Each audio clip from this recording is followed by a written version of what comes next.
Hello everyone, my name is Yuke Wang. I'm the third-year PhD student in the Department of Computer Science at UCSB. Today, I would like to introduce our work on triangle-inequality-based hardware accelerator design for k-means on FPGAs. Let's start with the k-means algorithm. It basically initialized with a number of random points, and later we will also initialize a number of the random cluster centers. And in the following steps, we will assign each point to those cluster centers based on their distance. And we will find the closest cluster centers for each point and assign those points to its closest clusters. After several iterations, we will end up with the points and their closest clusters. And finally, we will group those points based on their distance towards their closest cluster centers. And k-means algorithm has been applied in different kind of scenario, like the unsupervised learning. We can use it for unlabeled data clustering, image segmentation, as well as the feature learning. It is important but very time-consuming on real-world data sets. It has unsatisfactory performance because of its high time complexity. Basically, we have n is the number of the points, k is the number of the clusters, and d is the number of dimensionality, where we can see the computation complexity is pretty high when we have a large number of points, and we have a higher number of the cluster centers, as well as when we have a large dimensionality for each of the points. Optimization has been applied to k-means over the decades, and there are basically two types of optimizations. The first one is the algorithm level optimization. What it basically does is to reduce the redundant computations, such as the triangle-inequality-based filtering or KD tree-based method. They try to pull out the space of those kind of k-means clustering in order to achieve a lower time complexity. Another type is the hardware level implementation. They basically count on the modern general purpose processor like the CPU, GPU, or hardware accelerators like the FPGA or ASICs. Among those solutions, FPGA-based solutions achieve a higher energy efficiency and a better developing flexibility. Therefore, our work will follow the FPGA-based solution. There are shortcomings of the previous works on FPGA-based acceleration for k-means. The first one is that most of them count on the hardware level design and optimizations. And the second one is that they build and optimize for specific data set, but lacking of the configurability or adaptability towards more generic settings. And third one is that they made many evaluated design on the high-end FPGAs or simulated under ideal chip resource assumption. To this end, we propose our focus. The design must be able to leverage both the algorithm level optimization and the hardware level design. And our second point is that it must have the adaptability for handling dataset of varying size or dimensionality. Also, it must have a flexibility to be implemented on the majority of the off-the-shelf FPGAs. To this end, we propose our contributions. First, we introduce a novel multi-level triangle-inequality-based filtering to reduce the algorithm-level complexity of the traditional k-means algorithm. And second, we propose our highly parameterized FPGA design to achieve better flexibility, as well as our two optimizations, like the data batch streaming to handle the large data set, as well as the pipeline decoupling to amortize the computation irregularity. And finally, our design can be implemented on the low-cost commodity-level FPGAs like the PINC. Here is the overview of our design. It basically composed of three parts. On the left-hand side, we have our design parameter parts, which consist of the device parameters like the computing resources, memory resources, as well as a set of data characters like the number of points, dimensions, as well as the number of the clusters. In the middle, we have our major design, which consists of our templates. Basically, these templates can be used to customize our design. In the middle, we have our design optimization, which consists of algorithm level optimization, such as multi-level filtering and cluster grouping. On the hardware side, we have a hardware optimization. Basically, it consists of a pipeline decoupling, data batch streaming, and on the hardware synthesis side, we have our hardware design toolchain, such as the high-level synthesis tool from Silence, to generate our design that can be deployed on the FPGA hardware. Let's start with some of the background of our algorithm level design. The Triangle-Inequality is one of the basis algorithms we use in our design. What the Triangle-Inequality does is pretty straightforward. As we can see from the diagram on the right hand side, we have point A, B, C. Based on the distance from the B to C and A to C, we can estimate the distant lower bound as well as the distant upper bound between the point A and B. One of the prior work that you leverage the triangle inequality is the Elkin's k-means. What Elkin's k-means does is that they use the distance upper bounds as well as the distance lower bound to estimate the closest cluster centers. For example, we have a new distance upper bound, such as the point P to point 1A. We can estimate its distance upper bounds equals 6. And on the other side, we have a distance lower bound. For example, between the point P and point 3A, we have distance lower bound equals 10. In this case, since the distance lower bound is already larger than the distance upper bound, it is unlikely that point 3A will become the closest cluster centers of the point P. And in this case, based on those distance bounds, we can directly filtering out the distance computation between the point P and point 3A based on their bound information.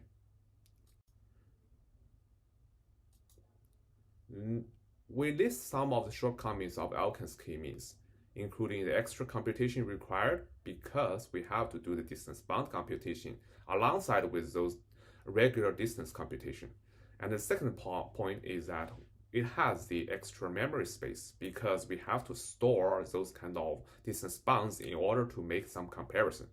And further, we have the computation irregularity being introduced because we have to use those kind of distance bounds, which is the runtime information, which we cannot decide at the compile time.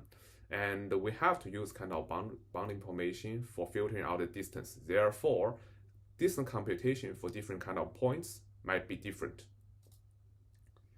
In our TiAcc design, what we do here is that instead of going too far towards the algorithm side, which will increase a lot of irregularity on the computation or the memory overhead, and also we avoid to go too far towards the hardware side, which means we introduce a lot of intricate hardware design, and we balance those two and find the middle point. Here is our algorithmic optimization. As the algorithm listed here, our algorithm follows the traditional k-means algorithm, but we introduced another two types of the filters. One is the point filters on the line 5, and another is group filters on the line 6. After those two filters, we can decide which kind of distance computation we will do in the next phase. And here there are several kind of distance bounds we use. One is the cluster group bounds, which means we will maintain the point P towards those cluster groups instead of individual cluster centers. And the second type is the distance upper bounds, which maintain the distance between the point and its closest clusters since the last iteration.